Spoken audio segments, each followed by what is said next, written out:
اول خو دا راته ووایئ چې ولې مو د پاکستاني پوځ پخواني مشر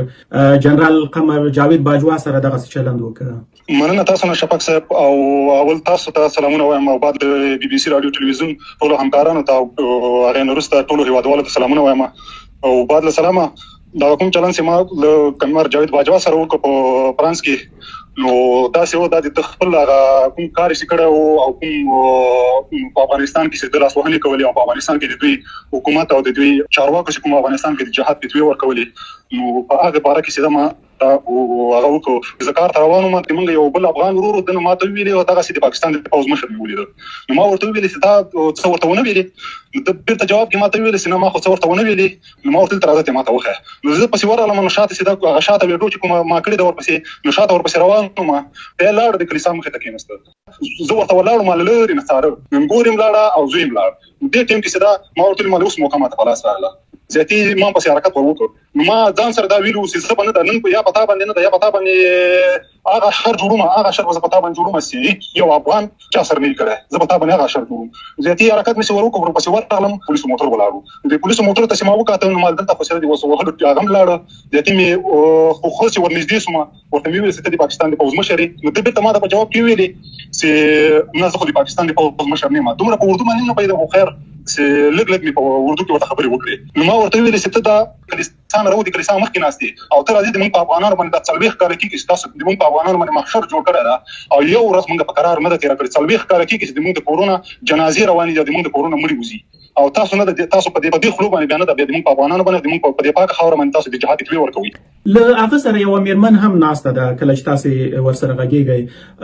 ځینو تاسې دغه کار ستایلی دی، خو ځینو غندلی بده ورباندې لګېدلې ده، او په تاسې اوس نیوکه دا کېږي چې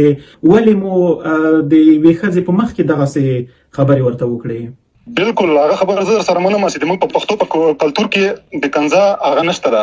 خو دا کنځا چې ما ورته وکړې ما له ډېر غوسې نه او د ډېر هغه نه چې تکلیف نه چې په افغانستان کې او په کوزه پښتونخوا کې د موږ کومو پښتنو خویندو میندو سره کوم چلند شوی دی، هغه ټول افغانانو ته او ټول پښتنو ته هم کوزو پښتنو ته هم برو پښتنو ته معلومه ده. نو ما دا چلند چې دې سره وکړو دا خو ما نه ده،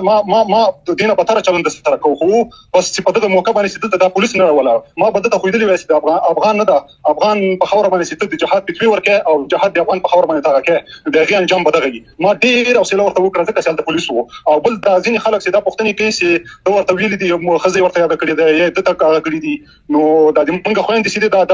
دا خویندې نه دي، او دا د موږ میندې چې دي دا میندې نه دي، که نه د دوی میندې چې دا میندې دي، او دوی دا خویندې چې دي دا خویندې دي، موږ دا میندې او خویندې ورته هېڅ انسانان نه ښکاري. څه فکر کوئ که چیرې یو پاکستانی وګړی له یو افغان چارواکي سره دغسې چلند وکړي لکه تاسې چې له جنرال باجوا سره وکړه، نو عکس العمل به مو څه وي، څنګه به در باندې ولګېږي؟ زموږ د هېواد چارواکي چې دغه رقم ته سیاست وچلوي او دغه رقم ته سیاست وکړي چې یو ګاونډي ملک په داخلي چارو کې لاسوهنه کوي او هغوی ته د جهاد فتوې ورکړي چې په دې ملک کې جهاد روا ده، زموږ په ګاونډي ملک کې زموږ چارواکي چې دا کار وکړي څومره بې عزته کېږي نه پرې خبر کېږم، ځکه چې دا کار نه ده، هېڅ انسانیت سره نه ده، دا کار نه ښیي. که څه هم د پاکستان پوځ یا حکومت ډېر وخت دغه خبره ردوي چې موږ د بل چا یا د بل هېواد یا د افغانستان په چارو کې لاسوهنه نه کوو، خپل دغه کړي کار باندې څه احساس کوئ؟ زه شکر الحمدلله افغان یم، د افغان مور نه پیدا یم الحمدلله.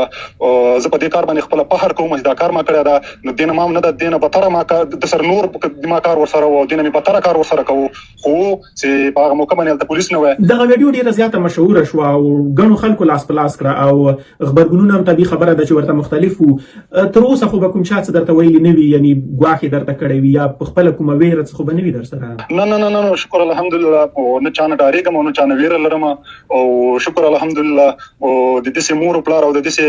وطن نه یم هغه سوی چې زه به نه د چا نه وډارسم. شکر الحمدلله افغان یم او د افغان مور نه پیدا یم او د افغان پلار بچی یم، هېڅ چا تر اوسه پورې څه راته ویلي دي او نه به انشاءالله په آینده کې راته ووایي، ځکه چې دا اروپا ده، دلته چې دا قانون ده، دلته چې دا د قانون په چوکاټ کې هغه کار کېږي چې کوم نه د حکومت خوښه او د حکومت هغه